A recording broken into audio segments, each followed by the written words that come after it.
Okay. I want to preach to you for just a little while this morning on going where I have never gone before. I want you to say that with me. Going where I have never gone before. Sometimes let me talk to you about, sometimes in our thinking, we have to learn how to go where we've never gone before. You don't have to wave your hand on this, but I just want to ask a question. How many of you find yourself that it's very easy for you to begin to think negatively anytime something happens, that you don't have to work on that, your mind just kind of goes there. So if I'm going to go where I've never gone before, then I've got to be willing to do what I've never done before. And that is that I have to harness those thoughts and bring them into captivity. Everybody say into captivity.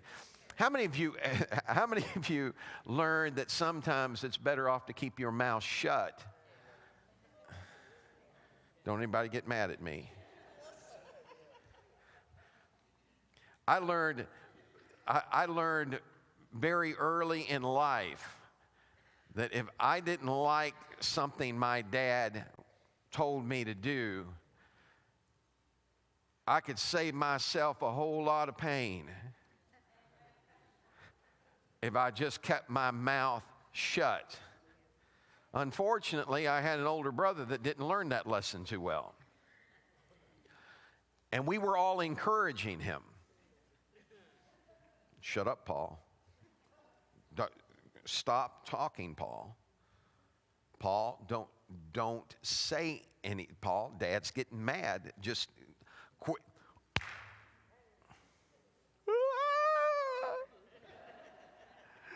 He doesn't love me. Now, Paul's gone on to be with the Lord, and he was a great influence in my life, but sometimes he wasn't too smart. I never forget, because then Paul, later on when Paul grew up, Paul said, well, I was abused as a child. And Daryl said, you weren't abused, you were just stupid. That was my other brother. So sometimes, how many of you have ever pulled some boneheaded stuff? You know what I'm talking about? I mean, just stop and think about it. Have you ever been pulling on something? Like on a tree limb or something that fell, or pulling on something that was stuck in your car, or out of the trunk or something, just pulling on it, and it's bound to give in a minute. What happened? You punched yourself out. Just pulling, all of a sudden, wham! Did you ever? Well, let me get back on track here, okay? I just thought about, we've all been there. We've all been in places where we've never been before. Like when we transitioned from grade school to high school. How many of you remember that? Some of you happen to go way back. No, it's just a few years ago for me. High school to college. What about moving to a new location? Man, I'd lived in the same place my whole life. I lived in a place called Valley View, just outside of St. Charles, Illinois. We were between St. Charles and Elgin. I lived there my whole life. That was the only home I knew. Well, I'd lived someplace else when I was born, but they moved there like within 3 or 4 months of or maybe 5 months of my being born. So that was the only house I knew. And then when my father passed away, Mom decided to move to Southern Illinois. And I'm telling you up front, I was not a happy camper.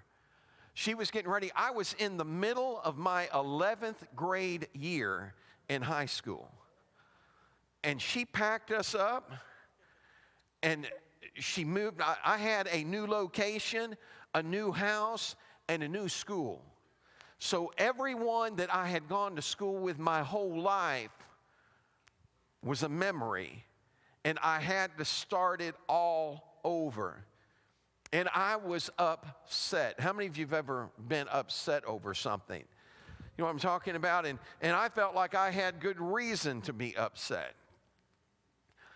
But the truth is once I got there and I got settled in my high school year, now think about this, I moved in the middle of my 11th grade year. In my senior year, they came and they got me and asked me to try out for Master of Ceremonies at our homecoming. And I ended up becoming that. They came and got me and asked me to try out for theater. And I ended up being voted the most talented in theater in our class. What I thought was going to be a horrific experience turned out to be a brand new experience that brought me new friends, new opportunities, and new doors open that I would have never seen before. What are you getting at, Pastor? I'm telling you that God is wanting to take us where we've never been before, but we've got to be willing to go through the door when He opens it up. We can't be fighting and kicking and say, I don't want to do it, I don't want to go. Any of you ever fuss about anything?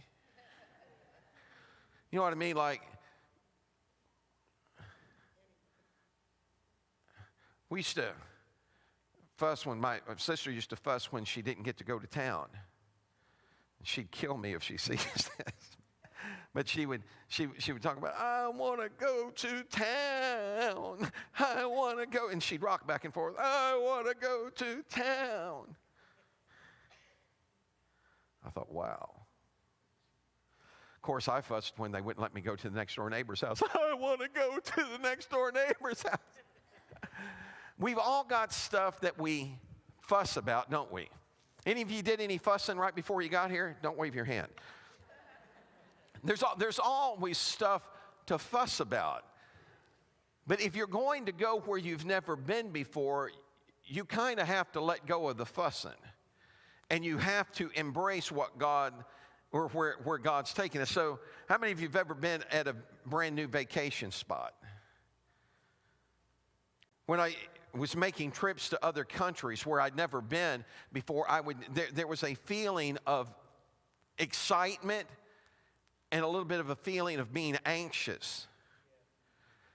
And so we have that, don't we? When we get ready to start a new school or a new job, sometimes we're excited about it, but we're also a little anxious about it.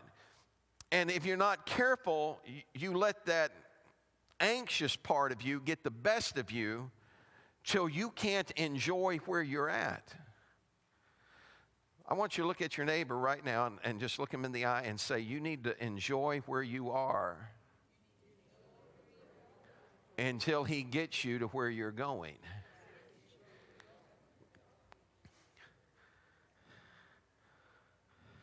Are we there yet? Are we there yet? We used to come down here when I lived up there. We'd drive down here to go see my grandparents. And I'm sure, man, there were 5 of us, and I'm sure my dad, got a red badge of courage when he got to heaven, because you got a carload of kids for 6.5, 7 hours going, are we there yet? Are we there yet? I thought about how many times God hears that. Hey, God, are we there yet? I mean, you promised that this was going to happen. How many of you have had God make a promise in your life that hasn't come to pass yet? Hold your hand up. I know you all want to say it. Go ahead. Are we there yet? No, not yet, but soon. Everybody say soon. Here's the thing is that if I can learn how to enjoy where I'm at until I get to where I'm going, guess what season is coming up that I love? How did you know? Christmas is coming up, and there may be something that you don't know about me in Christmas. I enjoy the journey to Christmas more than I enjoy the day.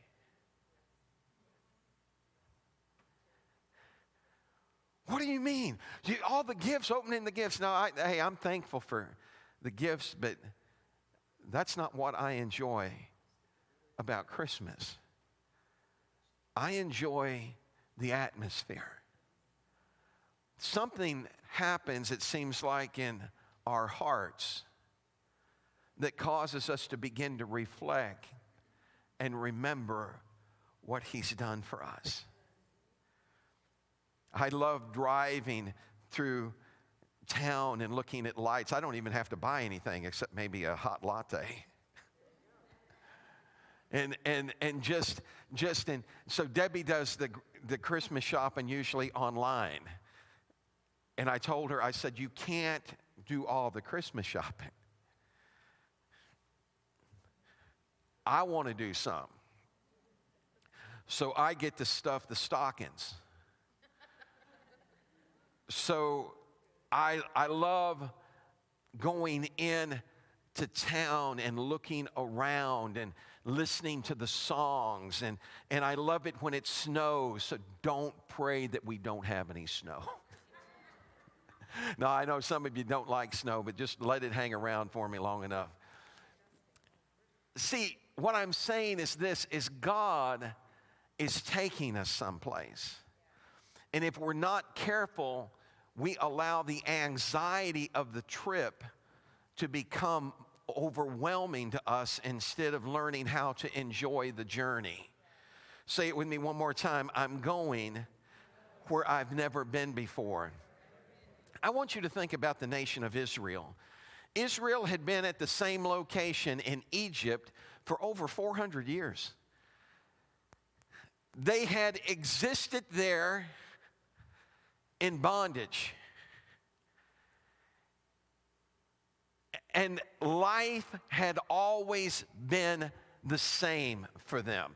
How many of you have been in a routine for a long time?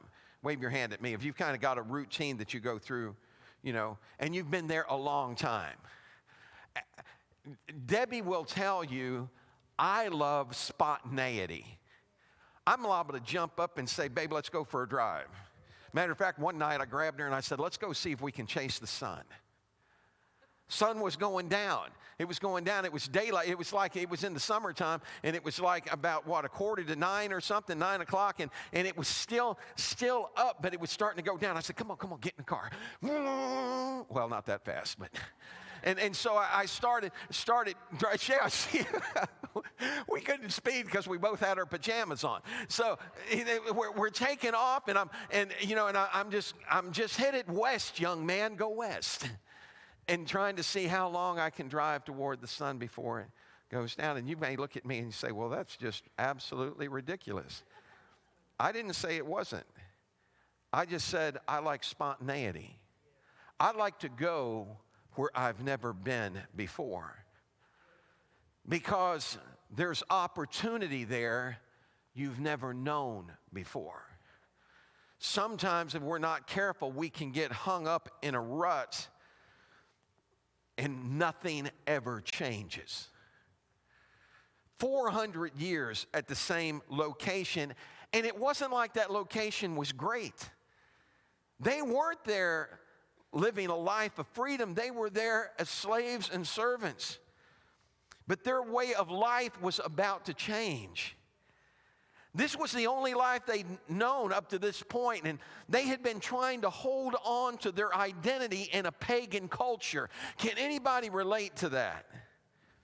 Trying to hold on. Do you understand? They knew who they were called to be, but they were surrounded by a culture that literally went against everything they had ever been taught. And so they're in that culture trying to remember who they are.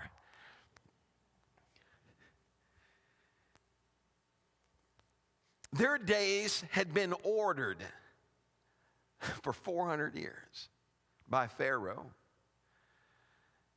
Now they're about to experience what it's like to have their steps ordered by the Lord. How many of you'd like to experience that? Oh, seriously, man, I'm not trying to be cliche here. I'm talking about reality. How many of you, for over 21 years, we didn't know where we were going to preach at the next week. Over 21 years of our lives as missionary evangelists, we didn't know. I didn't belong to an organization that had everything lined out for me. We did not know where we were going, but I found an adventure of a lifetime. And I found out something about trusting God and believing God and never maybe knowing what tomorrow holds, but knowing who had a hold of tomorrow. And so in that moment, and then when that becomes God ordering your steps. I remember having been to Russia one time, and I knew I was supposed to go back, and I got on a plane flying back over with 7 friends. And as we're going over, I looked at one of them and I said, man, I don't know what's going to happen here. I've got no clue. I just felt like God told me to come back. And he looked at me and he said, Rick, he said, you know, the scripture said that the steps of a good man are ordered by the Lord. He said, so let's just see how God orders our steps. On that trip, I wound up in the mayor's office in St. Petersburg, Russia. They opened up the public school to us. We were able to pass over 3,000 Bibles out to students and teach the Bible in their public school. Somebody shout yes. When God orders your steps, you can rest assured you're getting ready to go where you've never gone before. And you're going to do what you've never done before.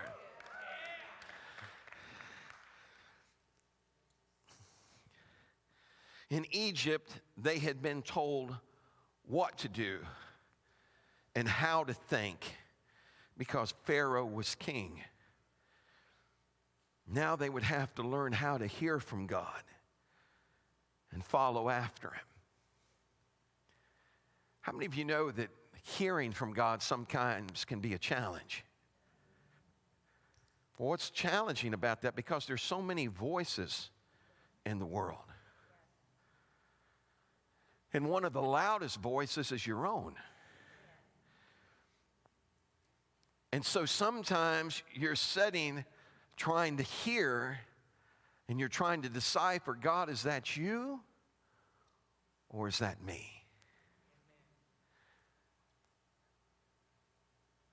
And it can produce that type of anxiety that I was talking about. So to break the stronghold of their past, God would reveal himself in extraordinary ways. How many of you would say that you had some strongholds in your past? I'm talking about it may have been drugs or alcohol. It may have been lying or cheating or stealing or manipulating or stubbornness. I'm not stubborn.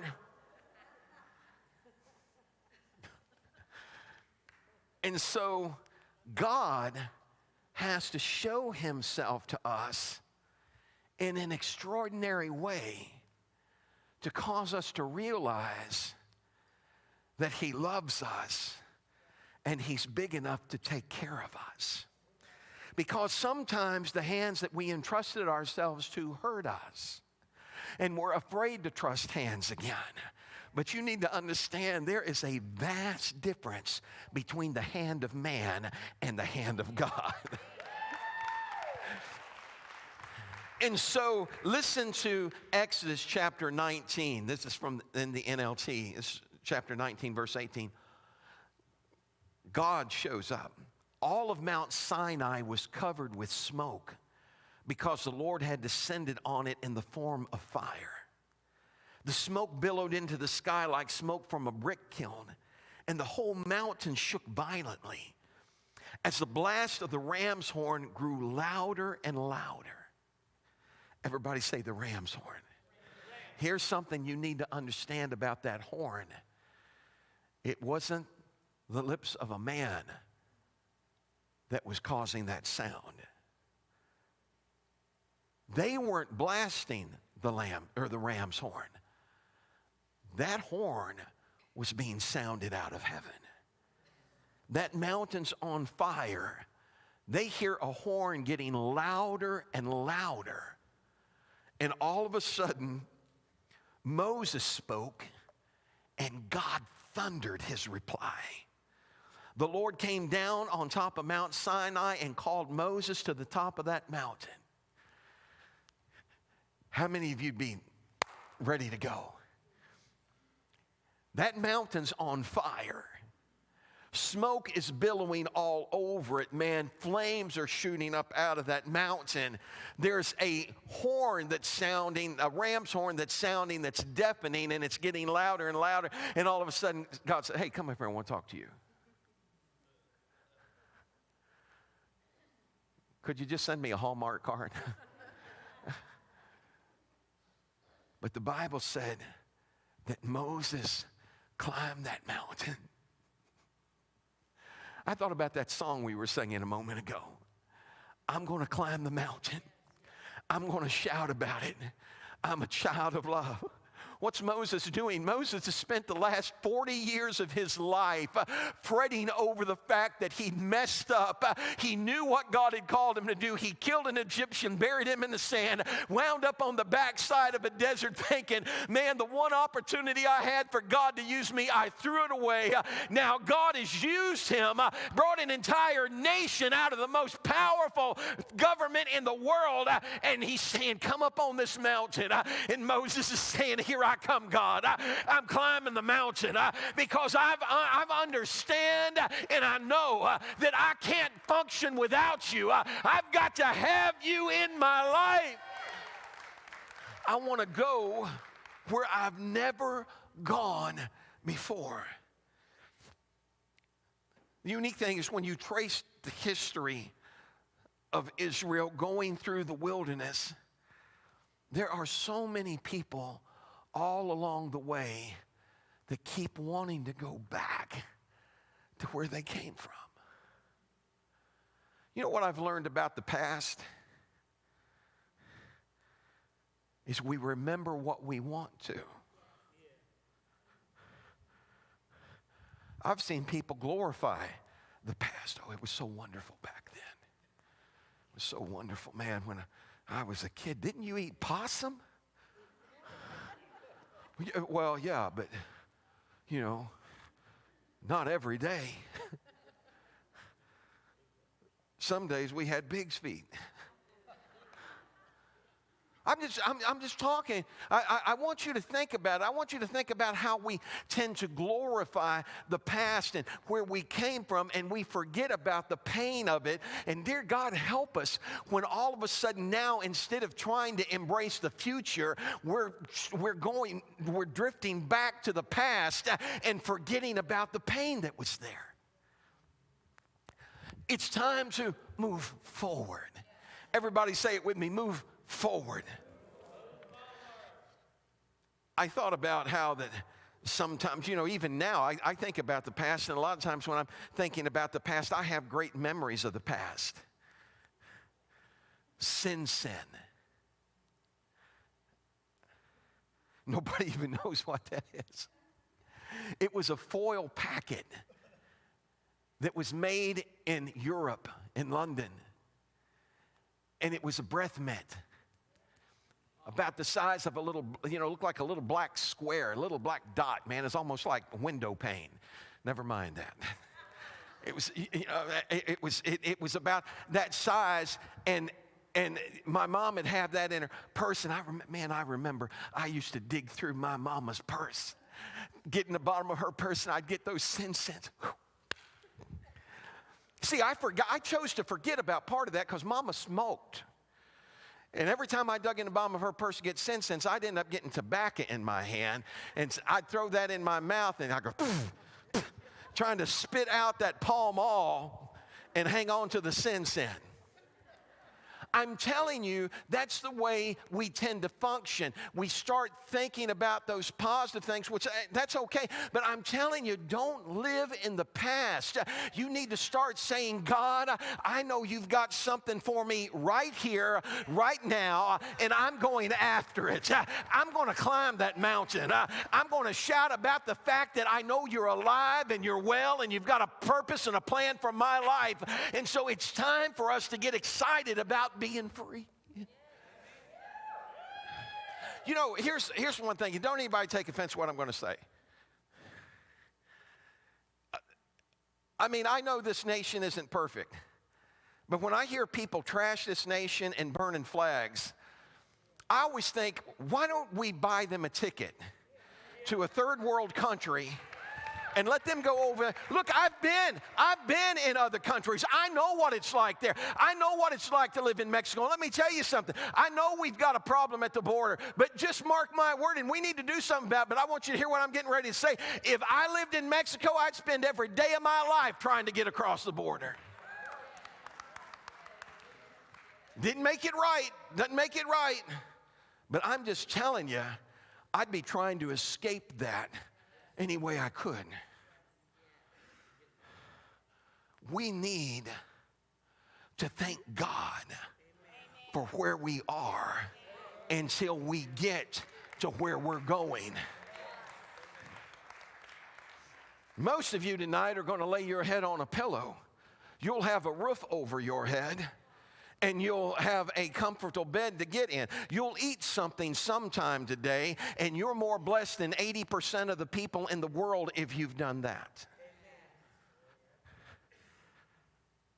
Don't forget how blessed we are. We need to say, God, here I am. Use me. You say, well, Pastor, what's all that got to do with us, that deal about Egypt and all that stuff? After 400 years of living life a certain way, life changed, and it changed pretty quick. And so they had to become accustomed. Now, hear what I'm saying. Remember, some of them kept looking back, wanting to go back. Would to God that we were back in Egypt eating leeks and garlics. You keep asking God for something, He's liable to give it to you. And so that's what they said. They talked about, and they finally got themselves worked up in such a frenzy that they said, man, you know, there's no way we can have that promised land. It's just no way we can ever take it. You know, we're going to die here in the wilderness. And God finally had enough, and He said, okay, I'm going to give you what you just said. You could have had the promise, but because you wouldn't embrace the promise and you keep saying you're going to die in the wilderness, I'm going to let you die in the wilderness. For every day that you walked through the promised land and couldn't find enough faith to believe God for it, even after you held it in your hand, tasted it with your mouth, you touched it, and you said, I can't have it. So now I'm going to let you experience what you've been asking for all this time. How many of you really want to get what you deserve?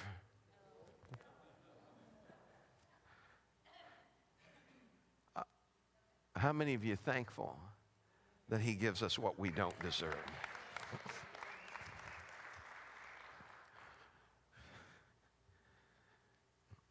I don't know if you've experienced the same thing that I have or felt the same thing that I have. I was talking to Troy in between services about this shift that I keep talking about, that I felt happen. And I'm still trying to wrap my mind around it all and understand what it means in the spirit. But before COVID, you know, before everything got crazy and they just started talking about a virus, I told Debbie, I said, there's more to this than a virus. And this is before anything, you know, started happening. I said, I can't put my hand on it. But I'm sensing something that there's more to this. And then it started happening.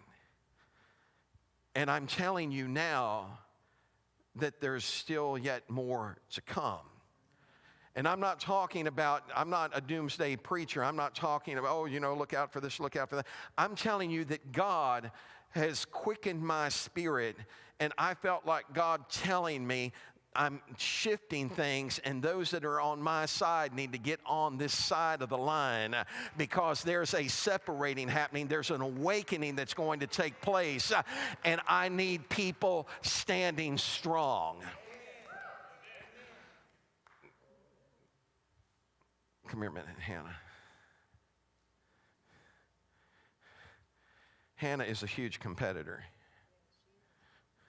I want you to try to pull me that way.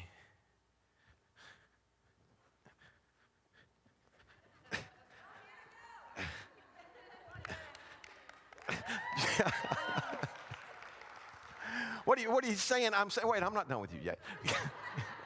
What are you saying? She got red in the face. She laid into it, and all I had to do was put a challenge up to her. Try and pull me that way, and I'm going to pull you that way if it kills me.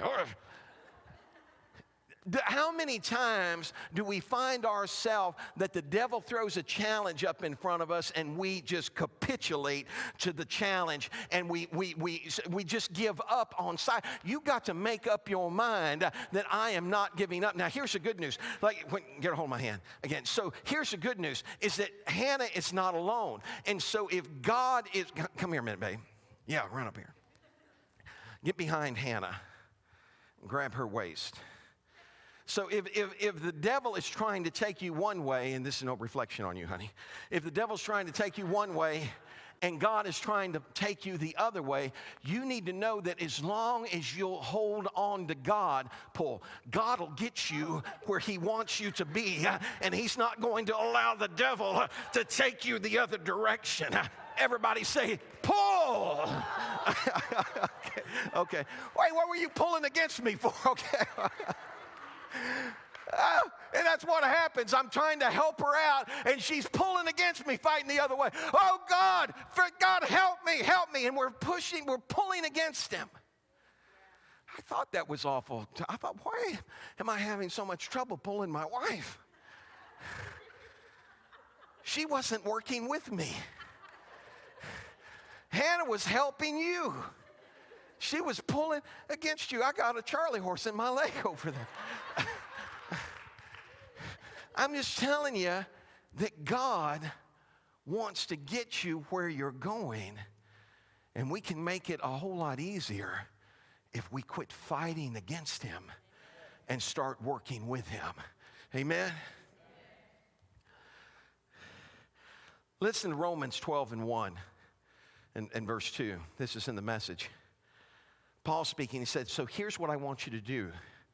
God helping you, take your everyday, ordinary life, your sleeping, eating, going to work, and walking around life, and place it before God as an offering. Embracing what God does for you is the best thing you can do for him. Don't become so well adjusted to your culture that you fit into it without even thinking. Instead, fix your attention on God. You'll be changed from the inside out. Readily recognize what he wants from you and quickly respond to it. Unlike the culture around you always dragging you down to its level of immaturity, God brings the best out of you, develops well-formed maturity in you. So I want to ask you a question. You don't have to respond to this. I just want you to think about it. The people that you hang around, do they bring you closer to God, or are they pulling you further away from him? The conversations that you have with your friends, are they about God, or are they about everything but God? See, this is a reality that sometimes we love God, but we create an environment around us that's not conducive to God. And then we wonder why we struggle. We wonder why there's problems. And so when I got saved, everybody say when he finally got saved, I wanted to talk about God. And I didn't care where I was at. I remember my friend telling me, he said, Rick, you're different. And look, I did some things with him that I'm not going to tell you about, and he's gone on to be with the Lord, so don't bother to try and call. But I did some things with him that I wasn't proud of. But when I changed, he knew I had changed. And I remember him asking me, he said, well, matter of fact, I was selling him Shackley. How many of you remember Shackley? Can't get to heaven without selling Shackley at least once in your life, man. At least that's what everybody made you think. And so I sold him, I was so proud of myself, I sold him a big gallon of Basic H, man, and that was quite a bit of money back then. And so he starts asking me about it, and man, I got wound up, and I start telling him. He said, no, that's okay, that's okay. He said, you're here to sell me something. I grabbed that bottle of Basic H. I said, man, forget about this junk. I want to tell you about God. When it's real in you, it'll be real out of you. Now, I want you to hear what I'm going to say, and I'm not talking about, how can I say this? I'm not talking about fluff and stuff or being obnoxious. There was a guy in a restaurant, and he stood up. This really happened. He stood up and he said, all right, all you people, be quiet. We're getting ready to pray over here. Really? You might ought to pray a little longer, brother, because I don't think it's working yet. Do you understand that when it's real in you, it's going to come out? How many of you have ever had somebody just come up to you and tell you, man, there's something different about you? You know what I'm talking about? There's just something different about you. What's going on? I remember Debbie and her sister were in a bank, and the lady went up to him. They said, you guys are always smiling, you know. What is it that's always got a smile on your face? And that's all it took. Pew.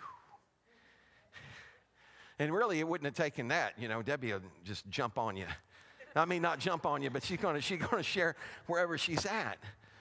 But the truth is most people don't like where they're at. They want to change locations. Let's talk about location for a second. Throw that picture up for me. Look at that. Now, most of us are well acquainted with where the car is at.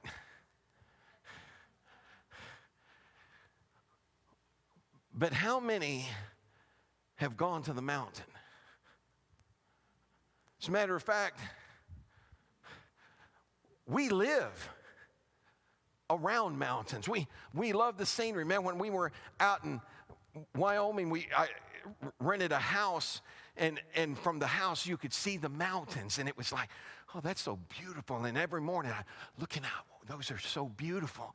I never one time thought about getting up and taking off early and going to the top of the mountain, because in my mind, the top of the mountain is out of reach for me. See this guy down here?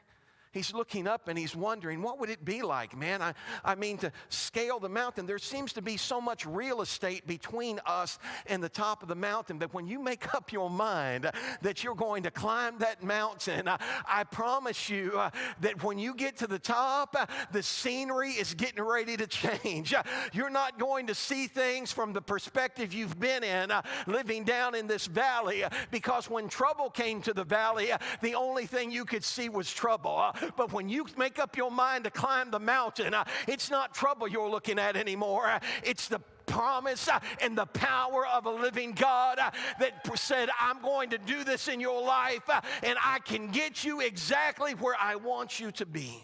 Somebody shout it with me. It's time for a transformation. It's time to climb the mountain. Higher heights with God. And some people don't want you to make the trip. Remember David? And he had a brother named what? Eliab. David showed up in the middle of a battle. Well, actually, he didn't show up in the middle of a battle. He showed up in the middle of a fear fest going on. Philistines on one side, Israel on the other, and nobody's fighting because fear is dominating them. Everybody's just stuck because some bully showed up in their life. How many of you have ever had a bully in your life? You know what I found out about bullies? They're not near as tough when you get them alone. Goliath would march out, and he'd march out in front of all that army, and he said, send me a man to fight. I don't want the whole army coming over here, because I'm no match for the army. Send me a man. And that's what the devil does. He tries to isolate you so he can intimidate you, and then he tries to take control of you. And he'll lie to you. Goliath said, if you win the battle, the devil tries to make you think that the entire war is won or lost with one battle. If you win, we'll serve you. If you win, or if I win, you serve us. And that was a lie. How many of you have ever lost a battle? Wave your hand if you've ever lost a battle. I got news for you. I've lost some battles, but the war ain't over. I said the war is not over, and as long as I'm willing to get up, I know I'm going to be victorious because I know who my captain is. So David shows up. Now understand, David had not been in front of that man, and he had not been hearing all the negativity going on. He just showed up from taking care of sheep, and he saw that giant show up, and he made the statement. He said, who's that guy think he is, man, defying the armies of the living God like that? What'll be done for the man that takes him out? That's the first time anybody in that whole camp had heard anyone talk about taking him out. And so Eliab goes up to David, and he runs over there because now his little brother's making him look bad. He runs over there and he said, what are you doing down here? I know you're some proud peacock strutting around down here. You're just trying to show out, man. Why don't you go back up to the mountain where those sheep were you had? What are you doing coming down here? You're just wanting to see some fight. And David turns around and he looks at him and he said, what have I done now? Which lets me know that that's not the first encounter that David had had with his older brother putting him down. He said, what have I done now? So in other words, David had lived with that throughout his life, and always him putting him down over something. Anybody been there? Your friends, your family, putting you down. And I'm going to tell you, if you let them, they'll keep you down. But the moment you make up your mind, and David looked at Eliab and said, what have I done now? Is there not a cause? You've been out here for 40 days, bro, and you ain't made a move one. I'm not going to spend my life talking about it. I'm getting ready. Everybody say, I'm getting ready. Can't you, I want you guys to come on up. I want you to get ready. Yeah. Praise team, come on. So think about this for a second. Can't you just hear in your ear that all of a sudden somebody looks at David and says, man, that Goliath is as big as a mountain. And David smiles and said, well, I'm getting ready to climb that mountain. I'm getting ready to shout about it. I am a child of love. I know that he loves me. And if he loves me, he's going to take care of me. I said, if he loves me, he's going to take care of me. How many of you today are ready to climb that mountain? Let me put a real question to you, okay? How many of you right now that you know you've got some friends that if something doesn't change in their life, they're not going to make heaven their home? Wave your hand if you know that for sure. You know that the way things stand right now, they're not going to make heaven their home. Okay, so here's my next question. What are you going to do to change it? You can't expect me. Well, I don't expect you. God does. God expects you to move out of that place of fear that you're in. Well, what if they don't receive me? It won't be the first time you've been rejected. What if they say something to me? What if all of a sudden they start poking fun at me? Are we so stuck on ourselves that we're not willing to take a chance in telling somebody about God in the hopes that they'll hear and change their life forever? if you're going to go where you've never been before, you've got to do what you've never done before. Stand up, would you? Just turn around, grab your neighbor by the hand, look him right in the eye, and say, I love you, but you ain't keeping me off the mountain. I'm going to climb that mountain. I said, I am going to climb that mountain. You remember the Wizard of Oz? You remember the Cowardly Lion? And the Scarecrow and the Tin Man were behind him, and they were climbing the mountain. Why? Because they wanted to rescue somebody. And they kept going, and all of a sudden, the Cowardly Lion's got a hold of the rock, and he's pulling with all of his strength, and he said, I hope my strength holds out.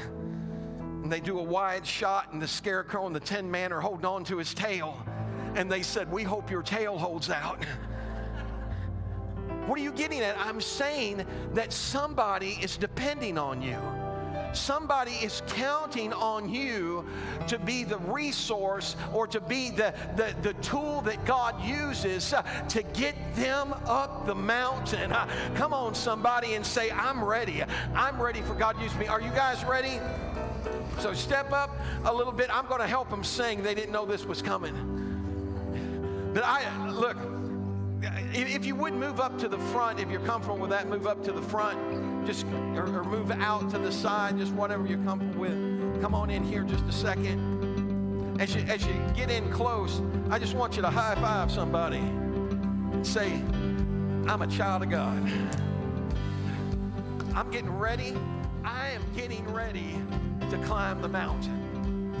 I was in Arkansas, and there was this mountain, and we'd been out there, and I told Debbie, and I told my children, I said, stay here for a second. I'm getting ready to run up that mountain. I wanted to see from the top. I wanted to see what life looked like from the top. I took off running up that mountain, and all of a sudden, Lance, I heard something beside me. I looked over. God is my witness. There's a black bear that's running away from me. And I didn't think about it then, but I just thought about it now. I thought, wow, man, God made a black bear afraid of me. Do you understand? When you make up your mind that you're going to climb the mountain, everything's getting ready to change. Stretch those hands to heaven with me right now. You ready? I'm gonna climb a mountain. I'm gonna shout about it. I am a child of love. Yes, Lord. I found a world of freedom. I found a friend in Jesus. I am a child of love. I'm gonna climb a mountain. I'm gonna shout about it. I am a child of love. Make up your mind. I found a world of freedom. I found a friend in Jesus. I am a child of love. Stretch your hands up as high as you can. Hold them way up, way up, way up. You're not defeated. I am a child of love.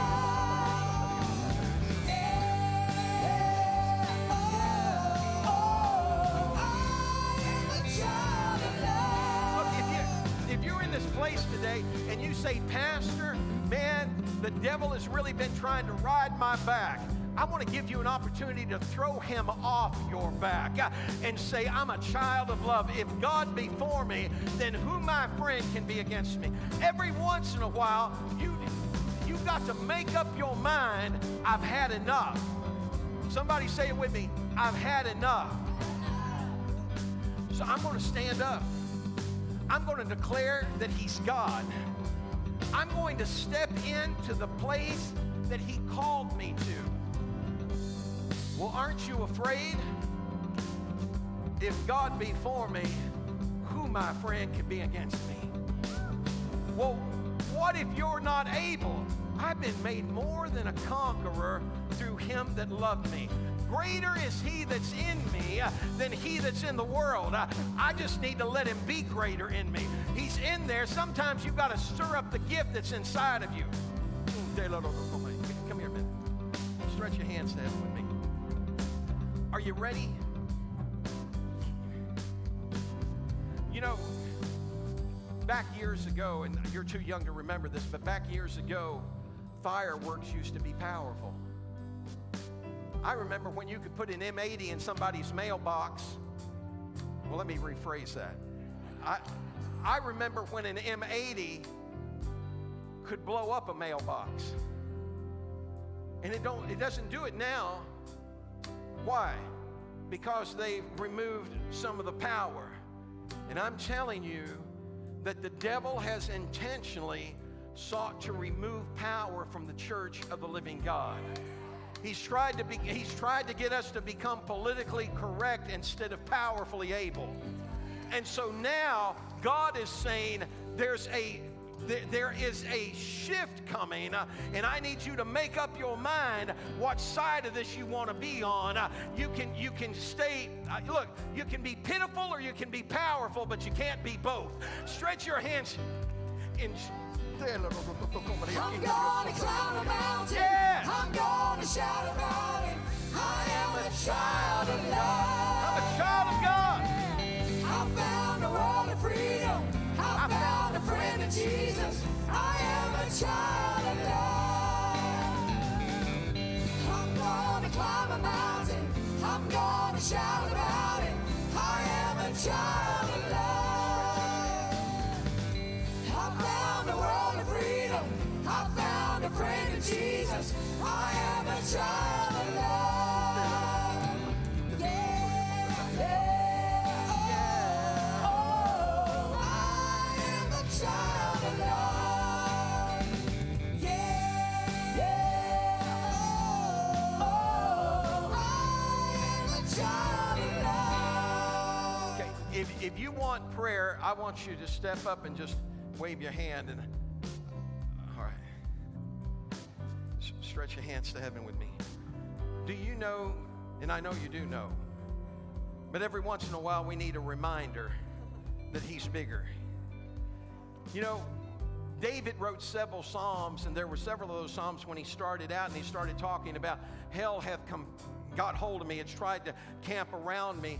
And by the end of it, he's talking to God about how everything's falling apart around him and everything seems to be coming in on him. But then in the middle of that psalm, or toward the latter part of that psalm, it's like he gets a breath of the Holy Ghost. And all of a sudden he starts declaring, but I'm thankful that my God is able. And I love one psalm in particular where he says, you shall make my enemies ashamed suddenly.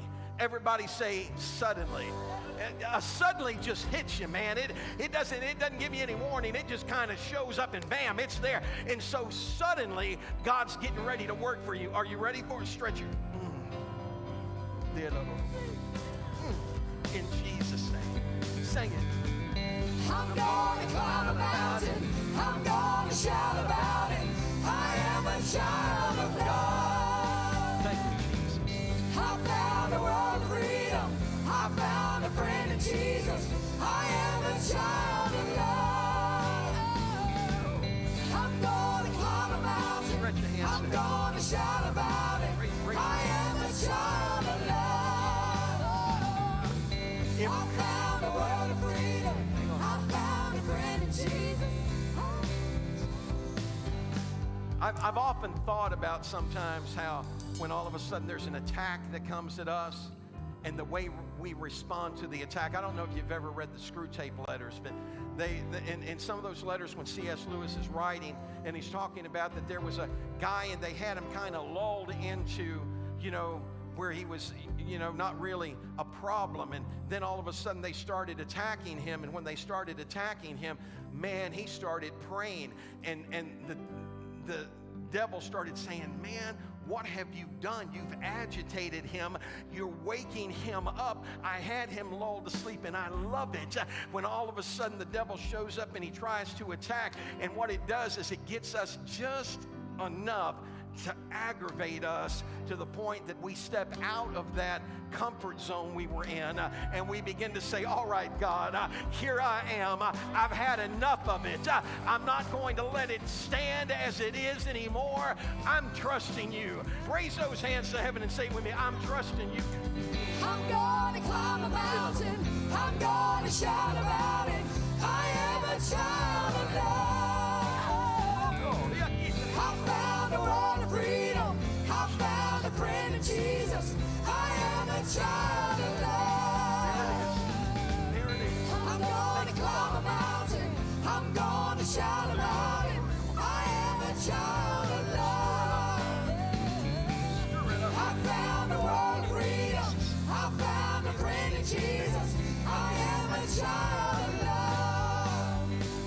Yeah, yeah, oh, oh.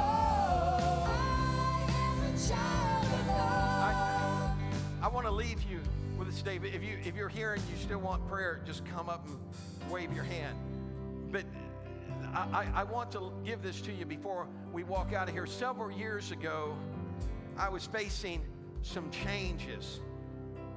I was getting ready to go where I'd never gone before. But to go where I'd never gone before, I needed to be willing to do what I'd never done before. And early on in ministry, God spoke to me a lot in dreams. And so I had this dream that I'd been given a job in a prison house. And as I started moving through the prison, there were all these big burly prisoners, and they all, man, had demonic looks on their face, like they wanted to attack me. And they took me, and man, I'm seeing the chaos all around me, and they took me to this guard tower, and they put me in the tower, and I looked at the guy, and they said, this is where you're stationed. And down in the courtyard, man, violence and the most unbelievable acts of despicable stuff going on. And I turned and I looked at the guy that put me there, and I said, I don't want to stay here. And he looked at me quizzically, and he said, are you saying you quit? And I wouldn't say I quit. I looked at him and I said, I don't want to stay here. And he hollered down in the courtyard, and he said, do you hear that, boys? He's quitting. And when they said that, all those prisoners came after me. And I remember running out of that place. Now I'm still dreaming. And I went to bed that night in my dream, and I prayed. And I said, God, I really don't want to be there, but if that's what you have for me, then God, I'm willing. So the next morning in the dream, I wake up, I go back to the same prison. All of a sudden, I'm walking through this overhang, and these two big men jumped down in front of me to attack me. And when they did, I looked at them, and they both screamed and took off running, and they said, don't let him touch you. I went back up to the tower. They took me back up to the tower. And when I got to the tower, all that stuff was still going on, but God had given me a boldness that I hadn't had before. And I remember in my dream screaming out and saying, all right, it's enough. And then everybody stopped, and the power of God came into that place. I'm telling you, God was telling me, sometimes you got to make up your mind. It's enough. It's enough. And don't run from it, but trust him and be able to boldly walk into it and declare that he's still God. So you know what? I'm going to climb the mountain. I'm going to shout about it. I am a child of love. I've found a world of freedom. I've found a friend in Jesus. How about you? Sing it, guys. I'm going to climb a mountain. I'm going to shout about it. I am a child of love. I found a world of freedom. I found a friend in Jesus. I am a child of love. I'm going to climb a mountain. I'm going to shout about it. I am a child of love. I found a world of freedom. I found a friend in Jesus. I am a child of love. Can you love him? Stretch your hands to heaven with me right now and say it with me. God, I'm going up that mountain. God, You're going to give me power to be an overcomer. You're giving me power to be a witness. You're giving me power to tread on serpents. You're giving me power to make a difference. Come on and give me a hand clap of praise in this house today. Hey, we love you. God bless you. If you still need prayer, come up. We'll pray for you. But we love you. See you next week. Sing it, guys.